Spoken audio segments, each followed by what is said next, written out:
Does everybody have that document in front of them? Can you open up that document that I put into the chat box right there? You'll be given it is a Word document, okay? And I need to put my box down there, okay? And this is going to be our little part one of our lesson today. The first one is taking a break. Now you notice that it's a Word document and there's a reason why it's a Word document, okay? And it also has the ABCs on there, okay? Now, we are working today with the imperative, and we're going to sort of scaffold this, okay, and add some increased complexity and a little bit of experiential, okay? And when I say experiential, we're going to start with parenting and teaching. So I'm going to ask now, all of us, basically are teachers, so we could answer it from the teacher perspective, okay? And are some of you parents? Can I see some hands of parents? Any parents here? Okay. Well, okay. Alicia, you're the only parent today, okay? So you're going to have to use that parenting knowledge, okay? That's that experiential learning. So either you're going to approach it from the experiential perspective of a teacher or a parent and a teacher and a parent. So Alicia, you come to the table with several other perspectives, okay? So this is going to be our lesson today, and I'm going to just share screens with you, okay? I think I can. Okay, and let me just reduce the size of this right here. Can everybody see that? Can I see a thumbs up if you see it? Okay, okay. Now, what we're going to do is I'm going to ask you, okay, to think about it, okay, as a teacher or a parent or both, is giving instructions or directives, okay, to children, okay, or teenagers. I don't know how old your child or children is. Alicia, can you tell us? Yeah, I've got two. Two. Yeah, one is 8 Mm-hmm. and another one is 11. Okay, so I think you might know what I'm talking about. Okay, is what do we, tell children? Now, my mom used to always. My mom grew up as a war child. Okay, my mom would be over 90 years old if she was alive today, and I have to say that because of that, that influenced the way she was a parent. And of course, she was very strict with certain things, and would walk through the upstairs part of the house before we could eat breakfast to see if we had done all the things that we were supposed to do before we could sit down and have breakfast and then get ready to go to school. So what we're going to do here is we're going to give instructions. Now I'm going to help you a little bit with C, okay? And maybe Alicia, I might be actually repeating the words you say to your children, okay? Clean your room, okay? This is what parents say to, or a teacher could say, clean up, your corner, or clean up your desk, or clean your desk, okay? So we're using imperatives here. And I'm going to let you brainstorm it by yourself first, okay? And it's a Word document, okay? So you want to work with the Word document, okay? You can change the script if you want to, or whatever, however you want to work with it. But this is easier for you to just type into the Word document, okay? Now, as an experienced teacher, and we have, the alphabet has 26 letters, okay? How long do you think it's going to take us to get through this? Feedback? So we're going to come up with 27 instructions. Well, we're going to see how many you can come up with, okay? Um, By yourself, okay? By yourself. what about? I never give instructions to my kids, to You be don't, honest. well, you I do, just ask them politely hmm to do that. well, but asking Would, them to do what? Give me an would, example. would you be so kind and clean your room, for The example? imperative, Alicia, Okay, I'm a okay, good. psychologist, okay? And could you be so kind? Would you please, okay? There's an imperative in there. There Mm. is a direction in there. And no matter what you use before it, the children will only hear the imperative, okay? Uh, Um, yeah. Okay. Uh, I would argue with that, but Yeah, well, they hear the intonation of "could you please," okay, but right. then again, a that's a personal style of parenting, okay, also of teaching, okay, that we all have sort of that idea, okay, of how to How do it. about I also use that? How about doing that? Well, why don't we condense the "how about," "could you please," and remove that and still get to the directive, okay? That's Okay. the instruction here, okay? We want to work with imperatives, okay? So, could you please, would you please? I actually had a professor tell me that when we were, as a methodologist of creating tests for the university, and he uh, insisted to use the word please in the imperatives in the instructions of a test. And I had to show them that that's not what's used, okay? You don't say, please do this in a test, okay? Or an exercise or a task, okay? It's just the imperative, okay? So, okay, well, so what we're gonna do here is, how many can you come up with? Let's say 10 minutes, okay? Let's do the first one in 10 minutes. Remember, it's imperative, okay? So the word I already wrote in mine, and you can see here is clean your room, okay? Now, I'm going to help you a little bit here, okay, by saying, I wrote clean your room, okay, but can somebody help me and give me maybe a phrasal verb? How could I extend that and make it a phrasal verb? Clean Clean up up your your room. Okay, and now let's look at a split infinitive, okay? How do we split that? Could we split that? sure. Yeah. How? Tell me. Clean your room up.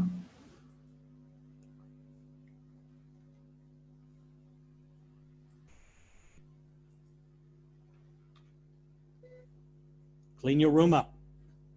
Okay, so we do have the phrasal verb to, to clean up, but we can split it as well, okay?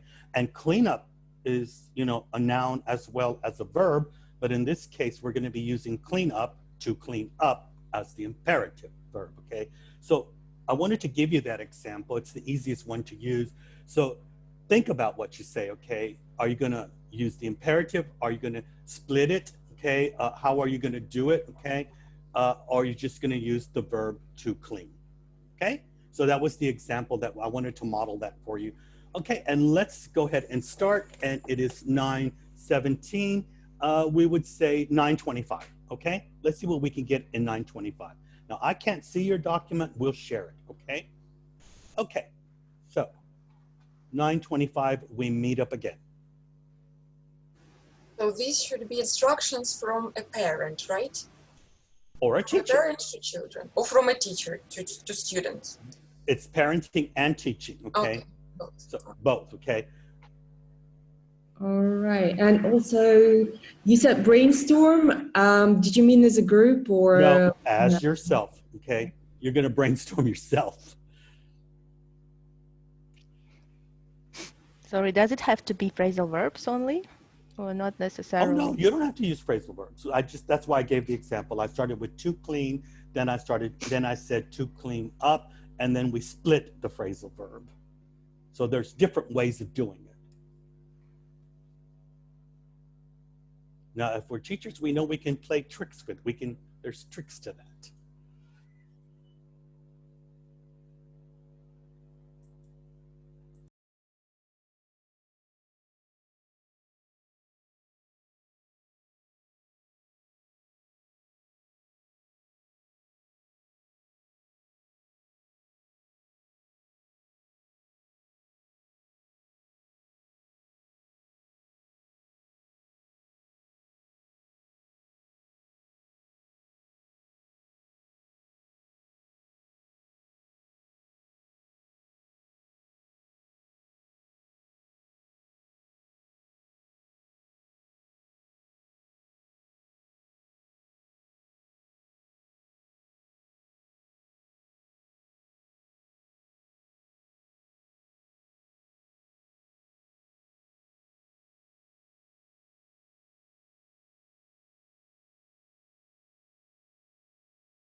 Okay, let's get back and let's see what we have, okay?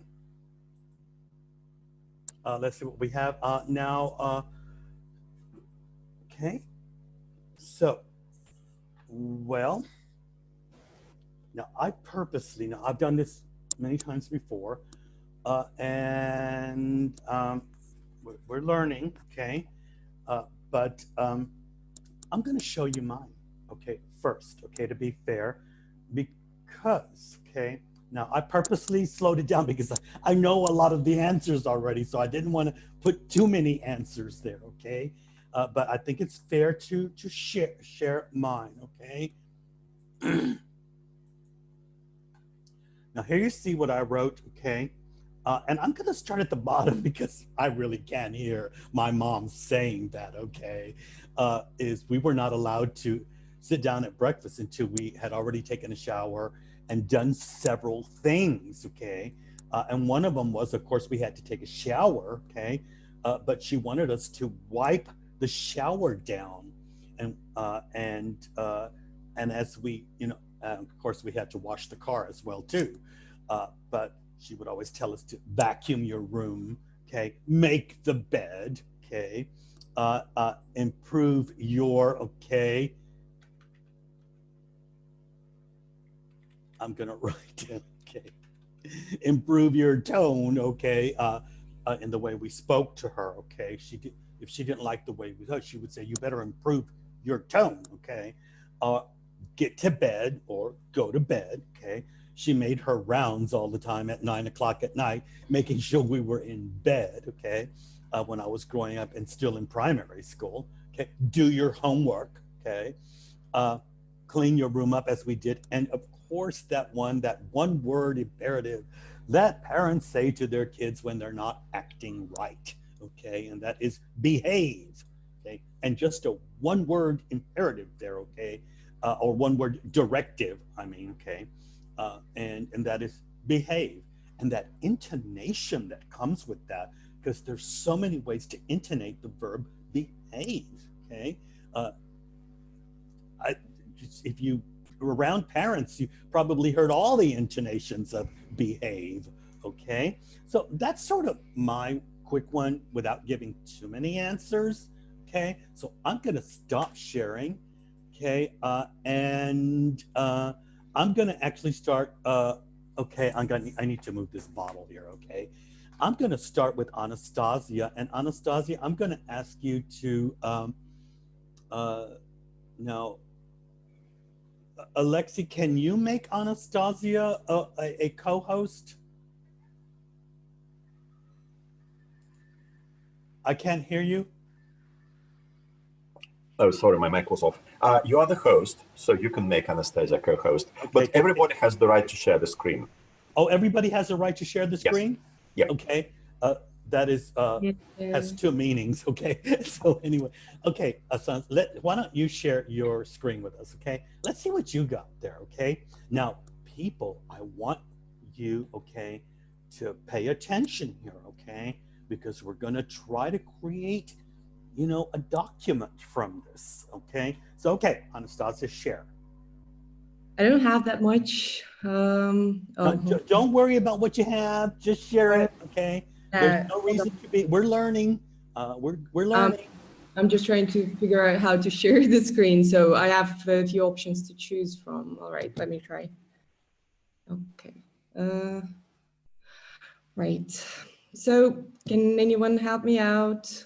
Yeah, what you do is when you click to share screen, it's Yeah. gonna give you choices. You do have to have the document open, okay? I do have it open, but when I click on the desktop option, it tells me I need to configure my system preferences for some reason. Can I just read them out? Sure, okay, that's okay too, okay? That's actually better, okay?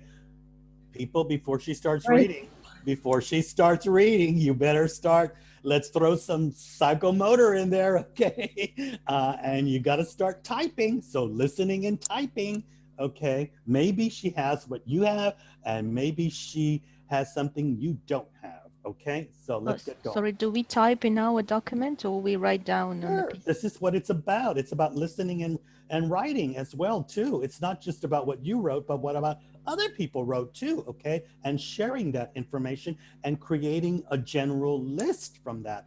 But not if you already have something in like C, just add to it, okay?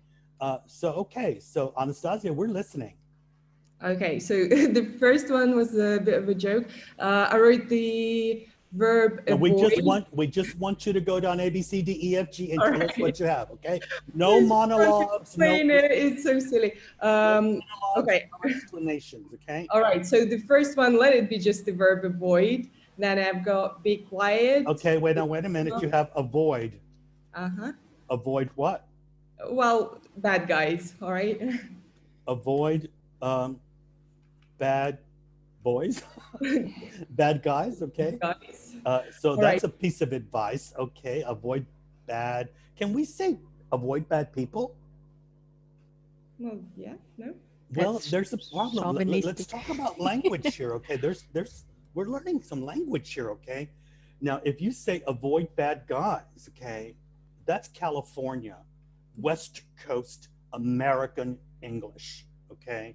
Because guys means girls too, okay, in California English. And that's very Southern Valley Californian English, which people speak there, okay? My parents are divorced and I grew up in Southern California as well, okay? So I know that language, okay? Because I spent every summer with my father in Southern California, okay? So here, as we're going here and we're learning, okay? And then there's the gender aspect of avoid bad guys, okay? And that is if we say guys, what's the opposite of guys as far as that slang? What would be the opposite of guys in slang?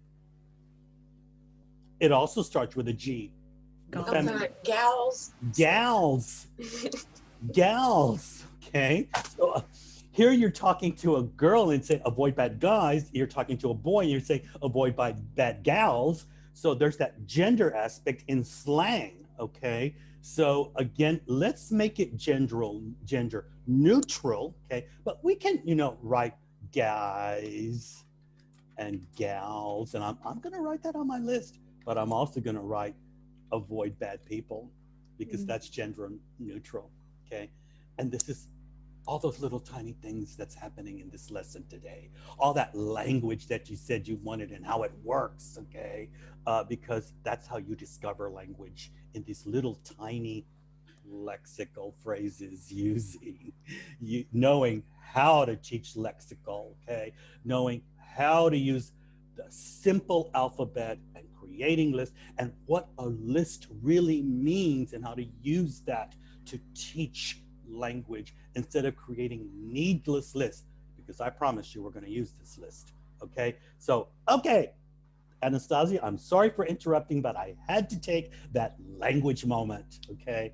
So, Okay. next Right. letter. Be quiet. Be quiet. Why not? That's what parents often say. Be quiet. Okay. All right. Okay. Then I've got clean your room, do your homework. Okay. Okay. Do your homework. Okay. For E, I've got explain yourself. Oh God! How many times did I hear that one? You better explain yourself. Okay, explain. Then I've got follow the rules. Follow Go the to bed. rules. Okay, wait. We're typing. Remember, okay. Okay, and next one. Go to bed. Go to bed. You got to go to bed too. Okay. Um, By the way, Anastasia, from yeah. an experiential point of view, I just simply have a question. I hope it's not too personal, but did your parents ever tell you to go to bed? Of course. Of course. So we know these things already, okay? And did your parents tell you, please go to bed?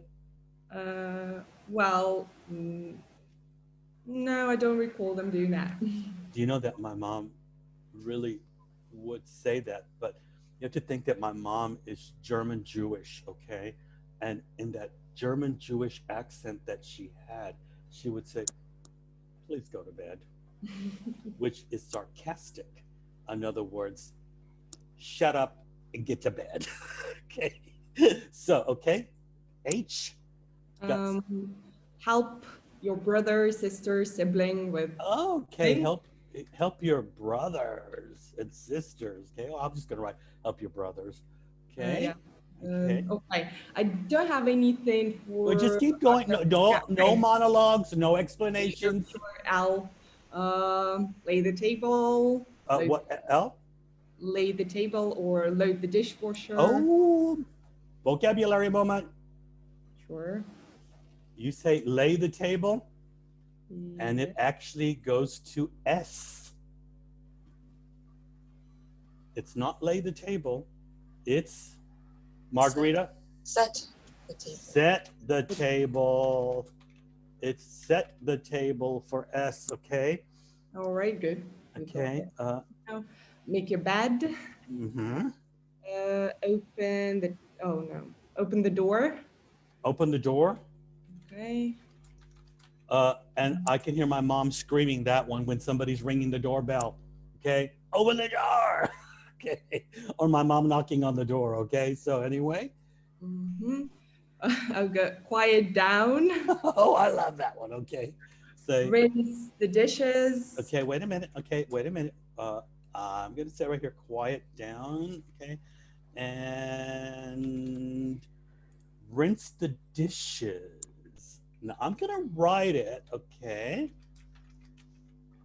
But doesn't that go under W? Wash off. Can Wipe off. somebody help? Can somebody help? Because do we say, now, let me tell you something about rinse the dishes. This is not, okay, it's not grammatically wrong. It's not a wrong imperative, okay, a wrong directive. But there is an assumption there. What is that assumption? If we say rinse the dishes. It's been washed, but not rinsed yet. No, the opposite. Well, you're Rinse but not washed. Well, she's right. Okay, but Alicia, how many people are involved in this endeavor? Well, Depends. sometimes Depends. You know, I come from a family of 5. I'm the youngest, okay? And my mom just totally believed in teamwork, okay? It was the only way that a mother of 5 children is going to survive, okay? And after dinner, we did have to wash up the dishes, okay? And wash up the dishes means 2 people, 1 washing, 1 rinsing, okay? It's what we did Yeah. with my sister. Yeah, yeah. And my mom insisted on that because 2 people it would be easier. And she had the Monday schedule, the Tuesday schedule, the Wednesday schedule, so that all of us were involved in that because she couldn't do all of that, okay? And we didn't have a dishwasher, I'm sorry, in the 60s, okay? We didn't get a dishwasher until the 70s, okay? So, okay, well, so I would say, you could say rinse the dishes, but the assumption is they've been washed. That's the first assumption. Second assumption is somebody else is involved, okay? So that's why I would write under W is, and it's very British, okay? Americans wouldn't say that, okay? To wash up the dishes. And that would be the directive, okay? Very British, not American. Anastasia, we need to let you finish. All right, so for S, just stop, and then you can follow it with anything. Oh, that's one of those, okay, 1 word directives, stop. And I'm going to spell that with capital letters, okay? Okay, take out the trash. Take out the trash, okay? I love that because we got a phrasal verb there, okay? And take out the trash, okay? Now, can we split that, please? Can you give us the split infinitive on that one? Take the trash Take out the trash, and then what's this? How do you split it? Take the trash out. That's right, okay? Because, you know, we always have to work with those, okay? I'm listening. Vacuum in your room. Okay, we got that one, okay? Wake up or walk the dog. or whatever. Walk the dog. Okay, well, you better, God. All right, let's go like that. Okay, well, that's fantastic. Okay, that is fantastic. Okay, so we got something to start off with. And are you adding to your list? Okay, as we're listening and writing all at the same time. Okay, and now I don't know this, but I'm just using my memory. Okay, because my Russian's not so good, but I'm going to say that Natalia, that's you. Yeah, is that you? Okay. Could you put your voice on? I'm sorry, I had some problem with internet and I'm zooming from my phone. That is why I wrote my list on a sheet of paper. Okay. Mm-hmm. Yes. And I should say that I wrote not only the imperative. No monologues, no explanation. Okay, A, B, C, D, E, okay. F, G, H, I, J, K, L, M, N, O, P. Apologize. Apologize, that one word directive. Okay. Be careful, be punctual. Okay. Be careful. Come up to me. Okay, be careful, be punctual. Wait a minute, let's get it good because we're supposed to be typing at the same time and listening to you, okay? And I would say that don't even look at the screen, just concentrate on what you're hearing and type, okay? So we are at C. Yeah. D, drink more water. Mm-hmm. Now we could say drink, okay, as an imperative by itself, okay, as an order, but we could, okay, drink more water, okay? Mm-hmm. And then I have G, get dressed quickly. Mm-hmm. Well, get dressed and also get dressed quickly. Keep going. Mm-hmm. H, hoover the room. Oh, I like it because now you've got British English in there. No American would say hoover the room. That's very British, okay? So next, keep going. J, join me. Oh, join. Join me. Join us. Mm-hmm. Yeah. Then L, listen to me. That's actually two, okay? Listen, okay? And listen, then yeah. listen to me, okay? Okay. And Then what I like about what you're doing here, Natalia, is you're already adding all of that, the pronouns there, okay? This me, you, them, okay? Her, him, okay? So keep going. Memorize these words. That was from classroom language, maybe. Okay. Memorize the words, okay? Then I had never forget to close the window when you go out. Never forget. Never forget, okay? Well, never forget, you know, being Jewish, okay? I have to tell you that. Of course, we always say that, but never forget something else, okay? So never forget the rules, okay? Never forget, okay? Whatever, okay? Keep going. Open your books. That's teacher talk. Also mom talk too, okay? Open those books, okay? Open your books, okay? Put your phone aside. Okay. Mm-hmm. Mm-hmm. Then I had also quiet down. Mm-hmm. Relax. Okay, that one word imperative, okay? And can be, the meaning of it depends on the intonation. Okay, keep going. Yeah, split into two groups. Oh, teacher talk, okay? Huh. Okay, split into two groups. Okay, I'm listening. Mm-hmm. Then take it easy. Oh, I love that. Okay. Here we got take it. Look, I just want to say something from a language perspective. Take it easy is one of those that it's a lexical phrase and it's also that imperative, okay? So we got double things going on, okay? We got to take as the verb, we got the lexical phrase, a lot of stuff happening there, okay? Keep going. Use your gestures to show an action.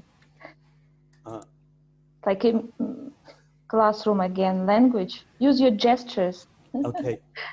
Use your gestures. I'm gonna write what you said, and I'm gonna say something that my mom would say to us, and that is when we would say something at the dinner table, and my mom was a fantastic dinner table mom.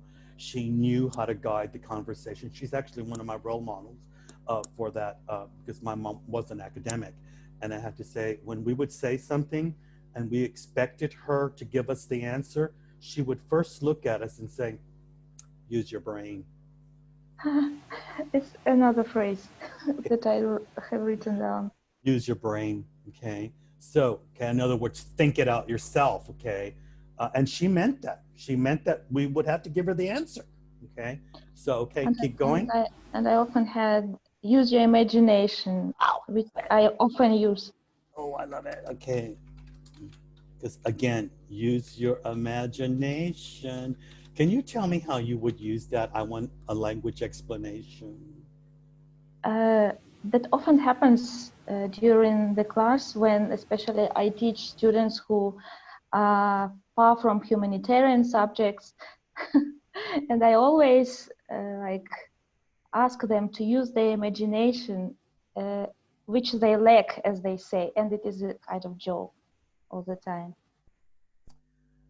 I want to say from a language perspective that intonation with that imperative is extremely important because in English it could come off as sarcasm. Okay, yeah. You got to be careful with some of these, okay? Because if somebody says something and they go, what do you think? Use your imagination. Okay, you know, that as the answer, okay, instead of telling them, okay, you know, use your imagination, okay? So that could be sarcastic, especially when you're talking to a native speaker, but when you're talking to a non-native speaker, they might not see it that way, okay? So we could actually use to imagine as an imperative, okay? Imagine that, okay? Imagine that, okay? So keep going. Work in pairs. Work in pairs. That's teacher talk again. Okay. For W, I also had wash your hands. Okay, wash your hands. God, we should already know that by memory. Okay, wash your hands because of Corona. Okay, so keep going. Do we have any X, Y's, and Z's here? Unfortunately, no, I didn't come up with any. Okay, now Anastasia, I'm going to give you a task, and Natalia, because you already went through this. Okay, now I want you to go, and you're going to help us. Okay, with doing this list right here, because we still don't have any X, Y's, and Z's here. Okay, and I still don't have anything for K. But I want Anastasia, I want both of you and Natalia to go to the Google, and I want you to Google verbs that start with X, verbs that start with Y, and verbs that start with Z. And you're going to help us with that, okay? Because we're going to come back to you. Hopefully, you know, that we're going to get some X, Y, and Z on this list. Okay, that brings us to Alicia, okay? From the beginning, right? Yeah, you give us what you have. Now, the thing is, if it's already been mentioned, because remember, we're listening, we're writing and stuff, okay? You just skip it, okay? Because if it's repeated, right? Okay. Yeah, that's right. Okay. Arrange the stuff on your desk. Okay. Arrange. I'm going to condense it to arrange your desk, okay? Okay. Arrange your desk. Now, I caught it immediately, okay? Because you said arrange the stuff on your desk, okay? You gave a very clear imperative, okay, of where you want the arrangement to take place, okay? Okay, but what if I just gave arrange your desk as the imperative? What would that, what do you think would happen? Maybe they will move it. I don't know. Yeah, they might all get up and start moving the desk. That's right. Okay, so that was a good one, okay? Because you know context and understanding is really important there. Okay, great. Okay, keep going. Cook by the book. Cook by the book. Yeah. Do it on your own. You know that has a lot of meanings, don't you? Yeah, that's why I put it Okay. down. Okay. Do it on your own. Was that Do- ABC? What is it? It's D. Do it on your own. Oh. Can we change? Do it. Can we change the? Do it yourself. Yeah, that's right. That's what I was leaning to. But is it possible to say on your own too? Of course, because that's different. Okay. Right. Okay. They have different meanings. Okay. So keep going. Eat slowly. Eat Oh. slowly. That's Oh key. God, yeah. Okay. Find the key. Can we say find the keys? We can. What would be the Depends. difference between find the key and find the keys? So maybe you've got more than one, if it's keys. How are you defining key? As a door opener? Yeah. Mm-hmm. But it could be the key to some exercise, I don't know. That's right. Okay. Yeah. So the answers. Yeah. Okay. Yeah. Okay. So and I wrote under F, follow the rules, find the key, and you're right, and then you find the keys. But what about follow the key? We could also say follow the key. Mm-hmm. Okay. Okay. Keep going. Get ready in 15 minutes. Okay. Again, you're being very specific with the instructions. Okay. Because I'm a parent. That's right. Okay. Okay. Hurry up. Mm-hmm. Oh, I love that. Yeah. Mm-hmm. Okay. That's again one of those, because to hurry up is a phrasal verb. Then we've got hurry up as the directive. Okay. So we've got two things going on there: that lexical phrase, imperative, phrasal verb. Okay. Keep going. Introduce yourself to the guests. Okay. Let's put that into context. If you're a parent, Right. would you say introduce yourself to the guest, or would you just say introduce yourself?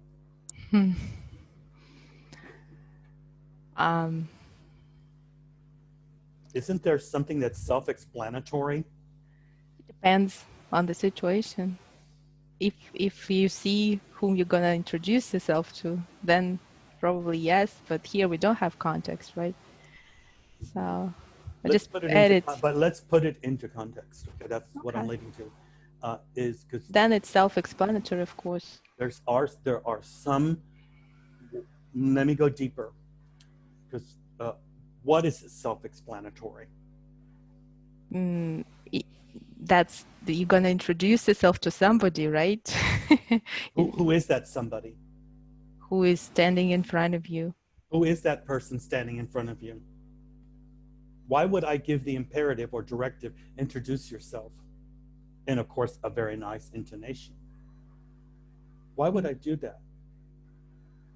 If the child is keeping silence, or maybe doesn't want to show up or something, hiding in the room, maybe. The child is there in front of this person, and the context. I mean, if the child is not there, right? So he or she's in the room, right? And I say, just introduce yourself to. Would you go out, right, and introduce yourself to the guest? That's what I might say. Well, in that case, I do agree that you're going to need some politeness there to Yeah, of course. move that child into the other room. Okay. That's actually very relevant in our family, because our kids tend to hide somewhere, you know, Mhm. and not kind of communicate. But again, the situation is the person is standing there in front of you. As the parent. Then you would say introduce yourself without, of course, anybody. That's right. But why would we say that?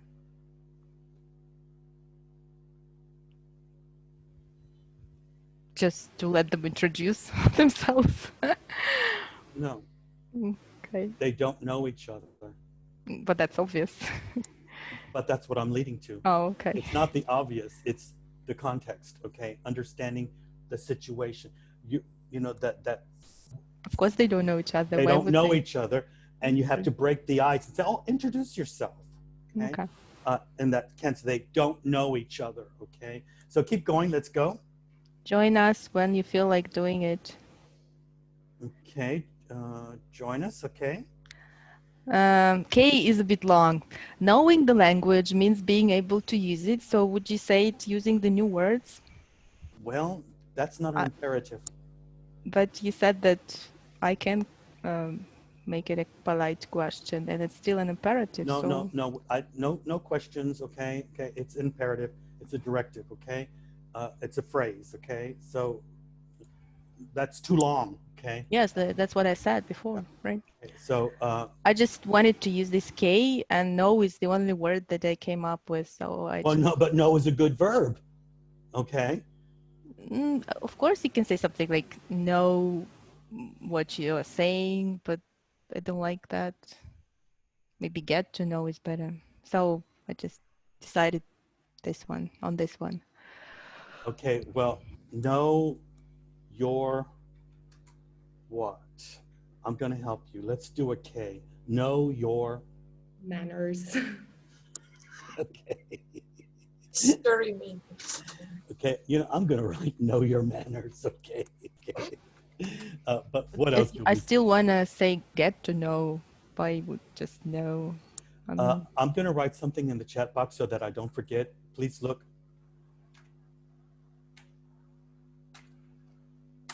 Okay, that's a teacher acronym, get to know, okay? And it's used in as a methodology, okay, of creating lessons around get to know. There's actually a methodology of get to know, okay? And we'll talk about that okay, but get to know. I'm still listening. I'm listening, Olivia. Lock up the door. Lock up the door. Oh, okay. Lock up. It's L. Lock. I'm there, okay. I just got to get to L. Is it just lock up? Yeah, it's lock up the door. Well, again, I Oh, love lock the door without up. Can I just say that in German? There's something called double gemobbelt, okay? Which means that Redundancy. it's redundancy. Okay? Yeah, I know, but just I like it the way it sounds. Yeah, and it means that there's sort of a redundancy there that's not needed because lock up, that beautiful. It is. It's a phrasal verb. It's an imperative, okay, and it's a directive. All of that happening, a lexical phrase, all of that happening at one time, okay? Lock up, okay? Now, you do know that lock up is also a noun, okay? But here, we're working with verbs, okay? Lock up, okay? So we don't need that redundancy of lock up the windows, lock up the doors, lock up, you know, okay? But, yeah. Okay. Mind your language. Oh, I love that. Okay. Now, mind your language. Okay. Number the pages. How many times do we have to tell students that? Okay. And they've got to open the book too. Then P, picture it in your mind. Oh, I love it. Okay. Q. Okay, picture it. Okay. Question what you're doing. That's what I have. Well, we don't want interrogatives, okay, which is when we're all the WH stuff, okay. So, okay. Any others? Yes. Subscribe to the website. Send it via email. Okay. That's what I've got. Okay. You mean? Send it, okay, by email. Take your time. I want to just stop right there. I want to ask you, it's a language moment here. Okay. So it's not via, it's by. Yeah. You send it by email, okay? Okay. It's fantastic. But is there a verb hidden in that? A verb? There's another verb hidden in that. Send it by email. Email it. or email it. Email it. Okay, that's right. Email it. Okay, we got that list going. Okay. Okay. Alicia, any others? Okay, take your time. Utilize. Wait a minute. I got to write that down. Okay. Okay, keep going. Utilize the resources you have. That's what I have for you. Then I have verify your spelling for V. Okay. And I have watch where you're going for W. And I've got Xerox the worksheet for X. And I've got what do you got for X? Xerox the worksheet. Well, that's very American. Okay. And very Russian too. Yeah, they still because do. we use the Xerox, you know, as you a. still do it? I do. Sorry. I mean, at least it's on the tip of my. It's so 60s and 70s. I'm old. Yeah. Okay. Again, that I didn't know that was used in Russian as a verb. Okay. Yeah, we say it отksierit, right? No, we don't. We Yeah. do. I mean, And yeah, because some people still use it. Okay. And I'm just what I was born in '93, so not maybe that old, but we still. I mean, my generation. Well, it would be around at that time already when the older people would be already using it. Okay. Okay, and keep going. Okay, it's for Y. Yodel the tune. I've got Yodel the tune. And the last one is zip it up. I was waiting for that one, okay? Because that would have, okay. And again, zip it up is, what's the phrasal verb? What's the phrasal verb?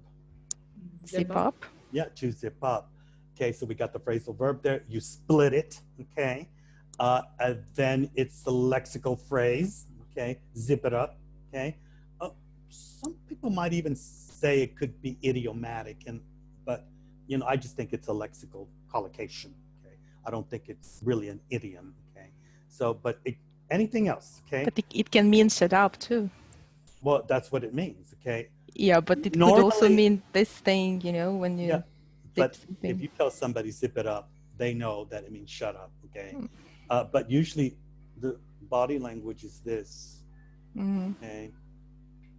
It's this, and this means there's a body language for zip it up, and that's that, okay? Now, if we use the other body language and it's our pants, then we know we're talking about our pants, okay? and not our lips, okay? So, okay, before we go a little bit further, I have got a complete list already with everything, okay, of X, Y, and Z. I got all of that, okay? So does everybody have a complete list? Yeah, you already should have a complete list if you've been listening, okay? Now, let me just, I don't know what's going on here, but I'm gonna just change this real quick to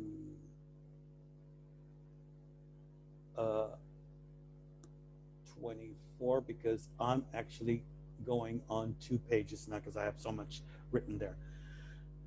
Okay, Nuria, could you get your voice on, please? I'm gonna do some little formative assessment here, okay? And I want you to tell me what you have for X, Y, and Z.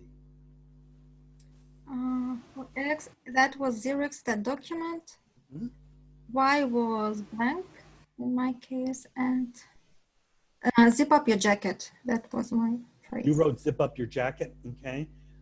And Margarita, what do you have for X, Y, Z? Nothing. Okay, you weren't listening.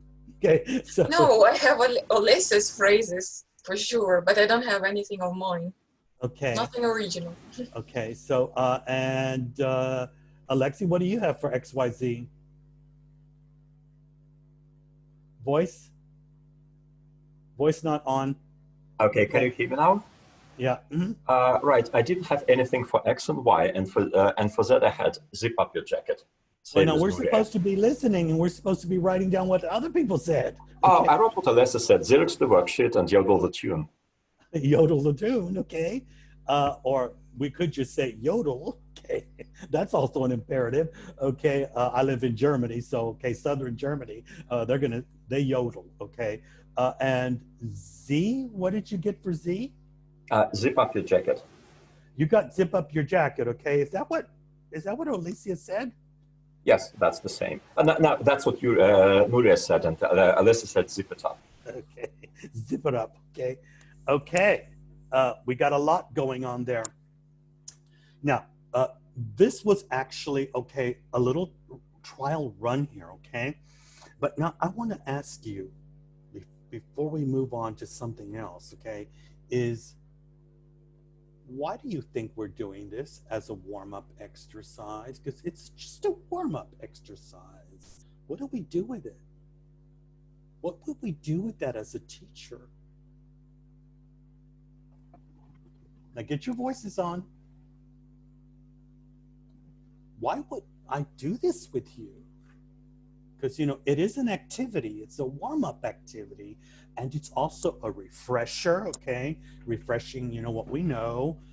It's a combination of, you know, directives, imperatives, phrasal verbs, lexical, all of that, you know, together, idioms maybe, all of that coming onto the list. But why would I do it with a class? Because learning must make sense to people. And so far, now it's in my mind, it makes sense to me, but does it make sense to you? Margarita? I guess you are going somewhere with this. Maybe now you're going to That's an assumption. give some information that That's is an connected assumption. to this warm-up activity. Okay, but you know, I can't read your thoughts. well, but I'm asking you as a teacher, why would I do this warm-up exercise with my students? For me, it's like activating background knowledge and in general, activating the brain. Well, we're activating, we're refreshing, okay? That's a good beginning, okay? It's a good beginning, okay? Any other answers? Well, I would probably do this to me with a new group to find out how many instructions they can understand. Look at the acronym, get to know, okay? Get to know acronym is very important for teachers, and knowing how to use that acronym, because I would automatically just use experiential learning, see what they know, and also use it as an activity to get to know them, okay? And see what they know and refresh it, okay? Now, that's that methodology that we could be using, but there's more. Something else is happening. So far, what can you say has happened? Think about everything I've done so far and you've done as an individual and a group, and some of the things that I've said.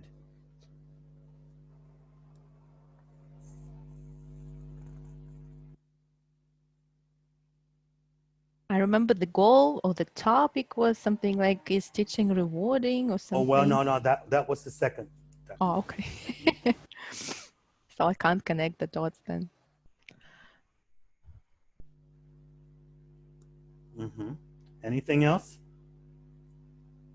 Does it have anything to do with getting to know each other, maybe? Because oh yeah, well, you know, again, get to know, you know, I have to say that, and I've learned this, okay, is teachers sometimes get that wrong, okay, and they automatically want to start asking personal questions to people. You know, where are you from? What do you do? And this and that.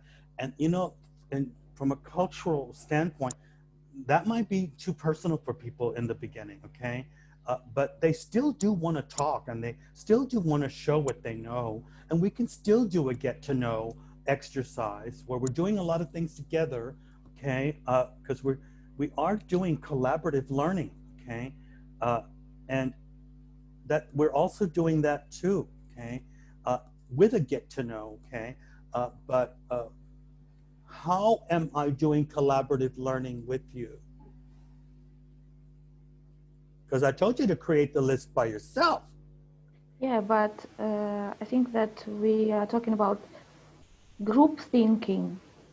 So again, we have some final list of words, and even one of us failed, for example, with writing some letters, words to some letters. Now we have a full list, and we can make it larger.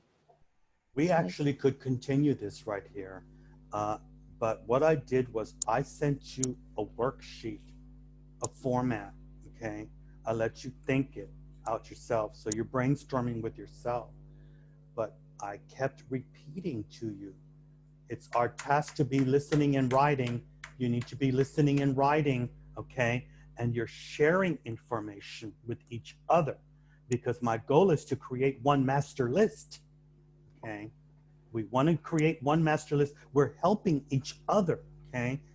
And everybody's typing and writing, okay? So we're sharing, but I'm also doing skills. What skills? I just told you. What skills are we doing? And writing.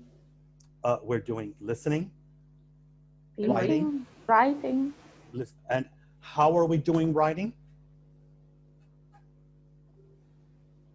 We are completing. You know, I want to, Alicia asked, or made a statement the other day. It really did make me think about it, okay? Because that's not always clear, okay?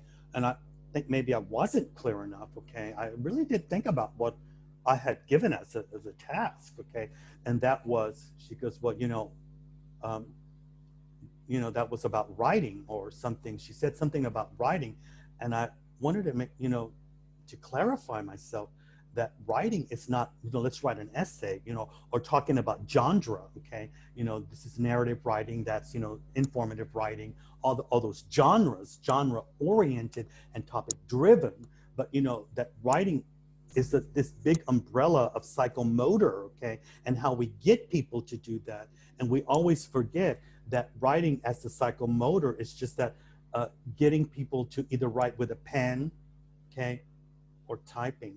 And let us not forget that what I'm forcing you to do is to go deeper with the psychomotor of writing with technology involved, okay? Because then that way it's easier for me to check it, okay? And force people to collaborate with one another and create that master list. Because for this lesson today, I purposely did not share as I was writing, okay? Because what I do actually, and I'll show you now, I will show you. The students get to see me writing, okay? But I don't do it with adults, and there's a reason why, okay? And the adults should already know how the word looks, and they're just writing it down, and they still need to do, now I purposely did not do spell check, okay? Now I'm gonna do spell check, and my computer is in German, okay? So, and I'll do spelling, okay? And here we want the students to already do spell check here, and apologize, punctual, picture, resource, okay? And here is arrange, okay? It tells me arrange, okay? Start teaching them that, how to do it right here, and do spell check, use all of that. I'm visualizing that for them so that we can become better learners, okay? But they see my document, okay? And then we share the other documents. But again, we're still leading to that master document, and my master document is not the one that we choose, okay? I'm only teaching them to do this right here, okay? So I'm gonna stop sharing, now I don't want to say I'm going to control you and check you and whatever, that if you're doing it right, but little by little, as people don't understand, they should ask questions to get a better understanding of what we're leading to. But that's still, okay, I'm going to just repeat what you said. We're creating a list, but we're creating a meaningful list, okay? A joint list. Because if I say meaningful, that means, Margarita, as you said, I'm leading to something. This activity is not the task. There's activity and then there's task. We're still at activity. I haven't told you what the task is, okay? So, and we're doing collaborative learning, we're using technology, psychomotor, cognitive, we're sharing, we're doing skills listening, and we're using speaking as the means to the end. But we talked about skills of listening, we talked about skills of writing, and we use speaking to do all, to report, okay? What's missing? What skills missing so far? We did listening, reading, okay? We don't have that, okay? Now, one more time before we move on, okay? And that is, what do you think the task is going to be? Because students need to know, why did we create that list? Why did we do that list? Okay, and this is where teachers get lost. In my observations of hundreds of teachers, they are fantastic with some activities, but the only question I have to them is, why did you do that? It was a wonderful activity, but why did you do it? Because where's the task? Because if I'm asking you that question, what do you think the students are thinking? They're thinking the same thing too. Why did we do that? So what do you think the task is going to be? How are we going to use this list that we created? Any ideas? Probably we are going to read some instructions probably how to behave in some certain place, at the theater or in a swimming pool. So what you can or what you can't do. Well, now you're putting that, thank you, Natalia, for that comment, because in that case, you're doing something which is called situational learning.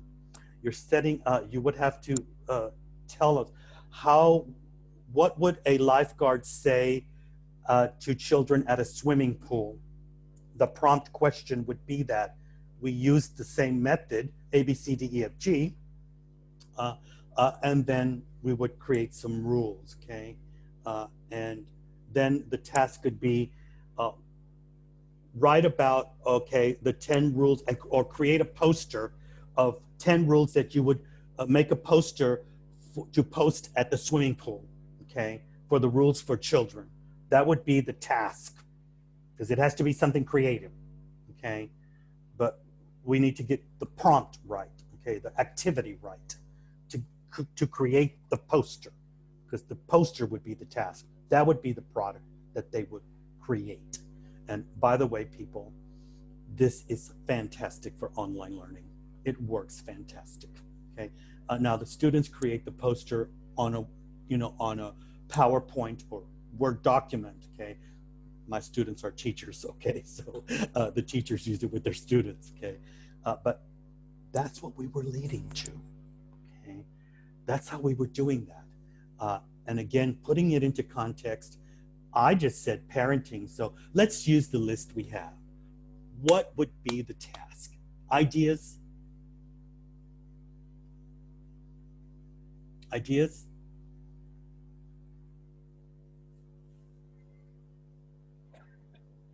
I don't know, make a list of house rules. No, we've already created the list.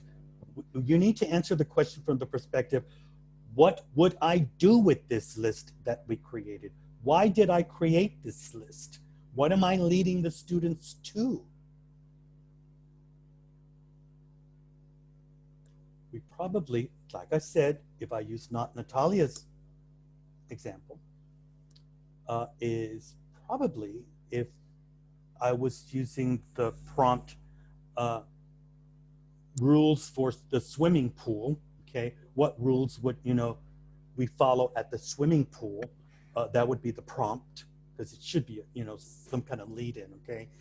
And then they use the worksheet and we brainstorm it all together, okay? Then we would create a poster that we would put at the swimming pool. In this case, it's about parenting and teaching. So the product here would probably be, and I really do this with teachers, is because I believe that teachers need to set rules with children together, especially primary and secondary school kids. And they ask the children, what do you think the rules should be in the classroom? How should we act? Okay. And the kids don't really know all the time, and their verbs might not be, okay, so advanced. So it's a teaching moment. We can teach them some verbs and explain it to them. With secondary school students, they know the rules. They make them up themselves, but they also know what's good behavior, okay? And we could do it as that, and then we make the students create the poster so that they feel they created the rules. We know what they are. And they make posters and put them in the room so that automatically, okay, they know what the rules are. And by the way, because of Corona, get to know that acronym. We're getting to know those students, okay? They're getting to know each other. Let's not ask any personal questions. Learning has rules. Why don't we just get to know each other by that acronym GTK? And let's create some rules for online learning. Let's create some learning rules, okay? And to get to know each other, and that we all agree upon that. And that we did it as a group, okay? And then everybody gets, they get their ideas, they create their little posters and stuff, and then we just share it with each other, and we have set some rules for learning. Then learning makes sense, it's meaningful and useful, and we learned a lot of beautiful things along the way, okay? Now, of course, the higher the level of the learner, the better the verbs are gonna be, but then there's those teaching moments. I'm gonna share my screen with you one more time.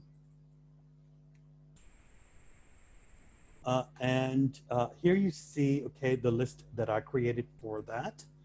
Okay, and I need to go to my folder for Skyeng. And where is it? Now you see that I gave it the folder imperative alphabet. I actually had 3 ready to go. I had 1, and you gotta scaffold this, okay? Because first we start with teaching, and I started with this one. It's the list right there. But then there's also being the boss.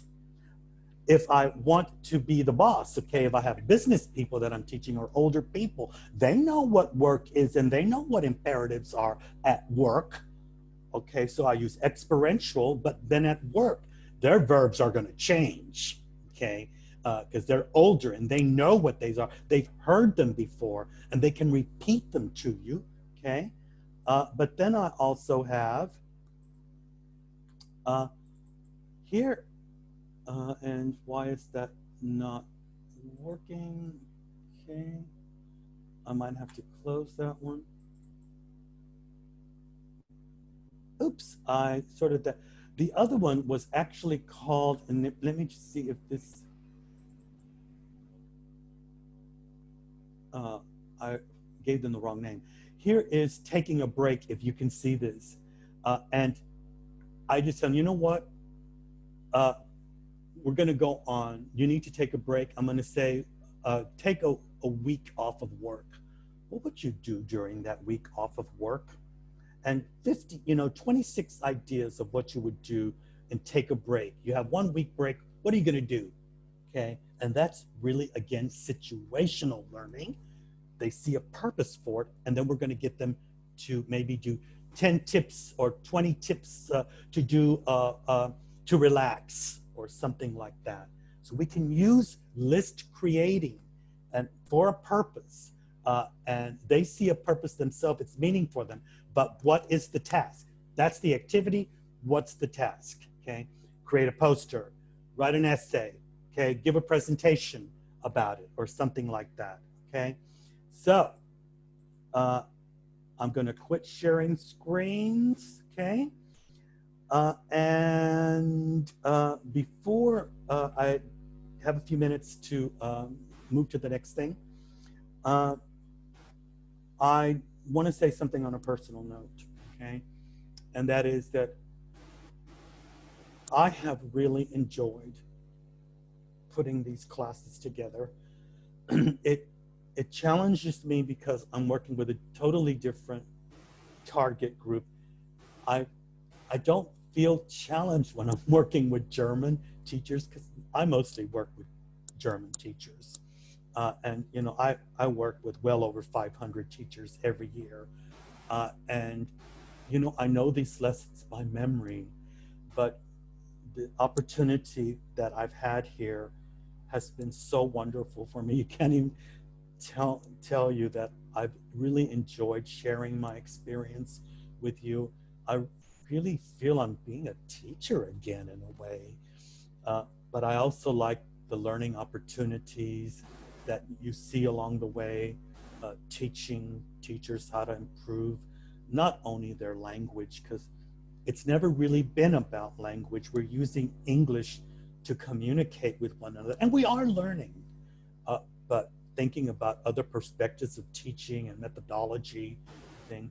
So I do hope that these have been, I don't like to use the word interesting, but fruitful in the sense that it is something you can think about and use in your real teaching practice to create meaningful lessons for people, because that is always on my top 10 list of things. Lessons should be meaningful. And I needed to say that because, you know, this is our last class. But I hope that we will be able to meet again because I think that the lessons are great for anyone who participates. So with saying that, Nuria, get your mics on, okay? I always ask, and remember, I never ask the question, did you learn something today? Because that's condescending. What's your takeaway from what we did today? That's the question I ask. Oh, my takeaway is that there are two things. One is that there is a difference between activities and tasks. I've never think about it this way, that these are different things. And the second thing is that how writing down all the answers or just typing makes this learning process more secure, let's say, maybe safer, because we know that we know the answers and we have some time to get ready with our answers. And again, I didn't think about this way before our lesson. So now I'm just starting to realize that how secure it feels to write down what we hear, and then we can share our thoughts. A task-oriented teacher knows that nothing counts. It does not count. I don't care what students tell me, and I don't care what teachers tell me. It doesn't count unless they can share their screen with me online and show me what they wrote. Because you see, teachers especially are very good at ad-libbing and making things up as they go, but didn't write it down. And if we as teachers don't integrate that in how we do things, then how could we do that with the students? And we expect them to do that. So again, nothing counts in learning, especially online, if it's not written down. That's why we do that. Mm-hmm. Because we rely too much on memory. And remember that memory is the lowest form of learning. We can memorize anything. You can get a monkey to memorize something. It doesn't mean that they really know. I've been to fine restaurants all over the world, and you get a sommelier who comes to your table, and we assume that they know everything about wine, but the reality is they just memorized it. They probably haven't even drank that wine before. That's reality. Mm-hmm. But they sound so knowledgeable. Okay. Margarita. I guess I'm gonna be asking the question why I'm doing this or that more often now. It's not like I do everything without thinking, no. But now Of course we don't. I'm going to analyze more profoundly what I'm doing. And about this activating this psychomotor mechanism, yes, well, I've heard a lot about the importance of that. So at university, the teachers emphasize that. But I don't know, in the last couple of years, I forgot it a little bit. I was concentrating on speaking, on the oral tasks. But now I'm going to emphasize to my students, you have to have a piece of paper in front of you and a pen all the time. And I believe that writing should be more effective than typing even. I think I so. never do a class without my notes and my notebook. Never. Okay, I'm always taking notes. Okay. Thank you. Anastasia. Well, I guess I'm going to be repeating what my colleagues have already said, but yes, this first thing is that everything needs to be written down. You need to always know why you're doing this, and I guess. Well, you always need to know why you're doing the activity. Yeah, and I guess with the thought in mind that there's going to be a task that follows. Exactly. Yeah, and the students need to be able to understand why they're doing the activity as well, because I never really think about them. I mean, you plan your lesson, you create the steps, and you're trying to connect them logically to get to the result, but you never think what the student will be thinking. Well, at least I don't really do that. What the student will be thinking at a particular stage of the lesson, like will they be evaluating the activity while doing it and thinking, what's going on? You're just trying to make that interesting context-wise maybe, but not like seeing them as people who can actually process that as they go. There's something called a teacher-driven lesson and a student-driven lesson. And teacher-driven lessons are very activity, they're rich with activity because they see action going on and even interaction. But what they forget is that students do think, and they know they're not stupid, okay? Even young kids. And I'll tell you that what woke me up to that was an 8-year-old girl in one of my classes, okay? They were twin sisters. And there was a new teacher, and I was integrating the new teacher. Now, this is happening in German, of course. And so the teacher left the room to go to the bathroom, and the little girl pulled my shirt. She was sitting next to me. And she said to me in German, "Sie ist nicht geeignet," which means she's not right for the job. That 8-year-old girl told me that. It shocked me so bad, I got scared and got goosebumps all over my body because it made me realize young kids know what's going on, okay? She knew that that teacher was doing something not right, okay? And she looked at me and she said that to me. I actually, when I left the room, I almost wanted to cry from fear because I had realized that everything that I knew inside of me was true about young kids. And if young kids know it, teenagers know it, and adults know it too. And they do ask, and it's from the educational psychology perspective, is the question of mystery. The number one question of mystery is, why am I doing that? A student will ask, why am I doing that? And the teacher should ask themselves, why am I doing this activity? What is it leading to?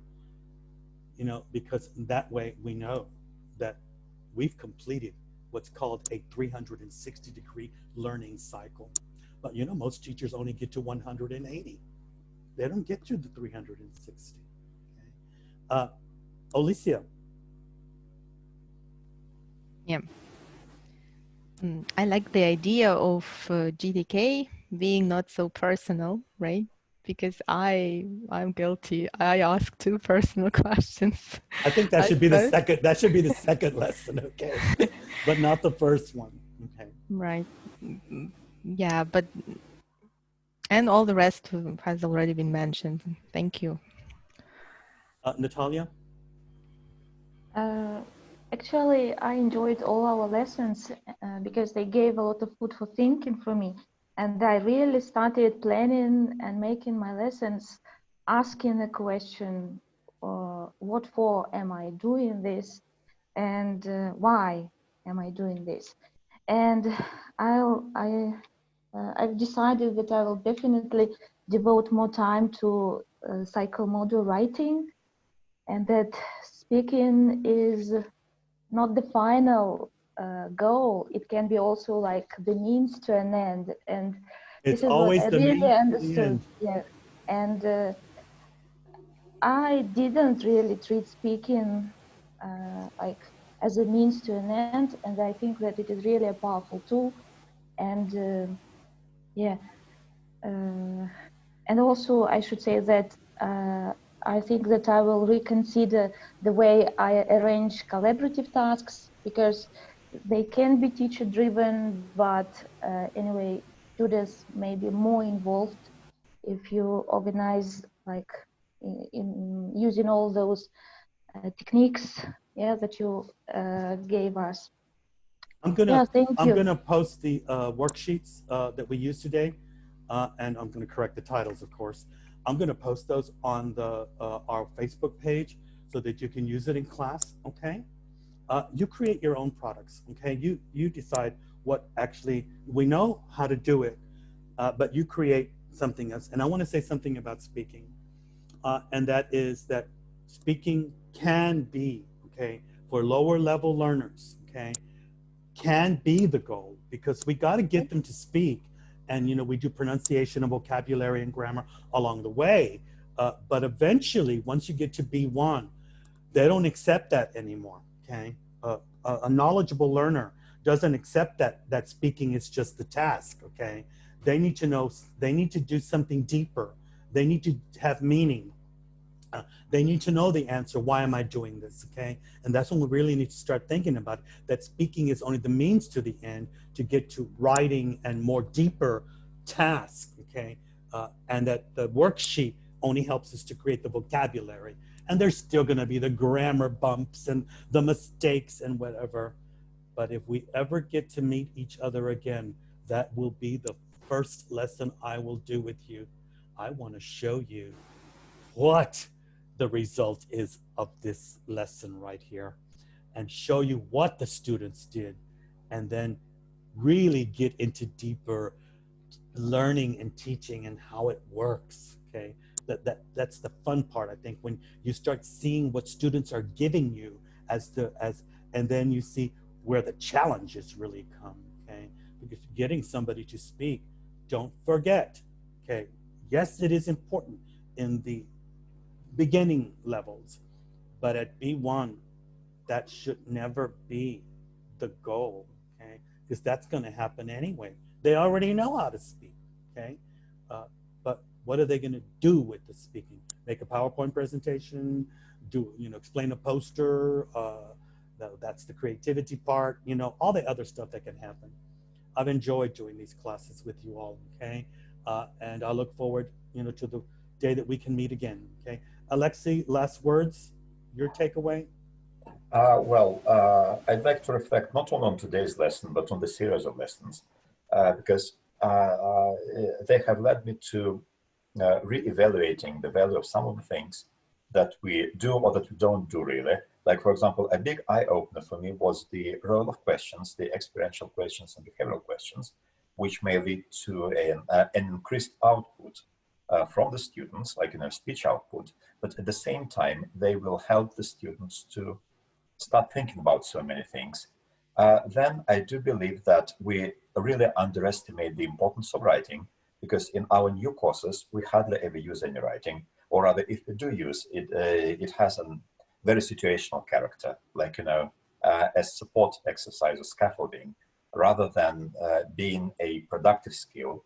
And one of the reasons why we don't use it is because students don't like writing, and they give a lot of dislikes to lessons which are heavy in writing exercises or written homework. Of course. But at the same time, the problem is that very often the students just don't realize why this is important. And this is because we don't explain it to them. And of course, to introduce some changes, we would need to work with the teacher training department, teacher training center, to educate our teachers on the importance of writing and using psychomotor skills and things like that. But I really hope that all these lessons that you've given us will lead to, hopefully, to some changes in the way we develop our new courses and in the way that, in the results that the courses will lead to. And this is the most important thing for me. And of course, I've picked up some new words. I've had a lovely practice because we had a chance to talk, we had a chance to get to know each other, and I think this is really important. And yes, I have brushed up my English. I want to say something again about writing that you just brought up here. And, you know, as a person who trains teachers, I understand, and this is just that thing that you accept as an educational psychologist, because you know things that sometimes people just feel very uncomfortable about talking about. And that is that most teachers hate writing. They hate teaching it because they know that it is probably the most challenging skill to teach, because it requires a very high understanding of the language itself in a written form, which means there's more effort that has to be put into it. A lot of teachers like the activities and they like course books because they sometimes don't require that, and there's always keys in the back with the answers, so they know that there's predetermined outcomes. They know that all of that's there for them. They don't have to do all of that. But when you insert writing, and let's just admit it, okay, now as a native Russian speaker, you will know when you look at writing how educated that person is, okay? You will know that, okay? How do you determine how high of a level someone has in a language? It's not by speaking, even though we adore these people, okay? It is by writing. Who do we really look up to in our cultures? Writers, okay? We read great books, okay? And writing is the highest skill that anyone can reach in their mother language. And not speaking, okay? It's writing. And this challenges teachers because, and a good example, an eye-opener for me, one of our best teachers, she's from New Zealand. I adore that woman. She's a fantastic teacher when it comes to speaking, but she can't teach writing. She even told me, I hate it. She goes, I refuse to do it because it means she has to correct papers. She has to give explanations, okay? And she doesn't want to do that because it's that extra effort that teachers have to go to, and then they expose themselves. Most teachers fear writing and teaching it because it exposes them and exposes their knowledge of that language, and they don't want to be exposed, and that's why they avoid it, especially at higher levels with high school students, university students. But I have to tell you, of all the things that I love to do, I love writing. I love writing, okay, because it's just a great thing to teach them. And I work with university students, and I actually do writing courses for university students to help them to survive in academia, okay? And that's what we should be doing even with our young learners, helping them to do that. Again, I loved doing these classes. You guys have challenged me, makes me really think. I actually enjoy those 4 or 6 hours that I put together with my notes. And today I purposely left my flip chart in front of back here so you can see how I think this out myself and think about it. It's how am I going to do it? You know, how am I going to explain that? Okay. How am I going to get them to understand it? Okay. I love that challenge. I think that's part of being a teacher. and a teacher trainer. So guys, thank you very much for the wonderful opportunity. And it was great meeting you. I hope we see each other again soon. But if not, I hope you remember some of the lessons we've had so that you can use them in your teaching practice. Okay. Please look on the Skyeng site, our Facebook site, because I'm going to put those worksheets there for you, okay, to use them again. Thank you. See Thank you you. soon. Thank you so much, Ron. Thank you. Bye. Bye. Alexi, can you stay?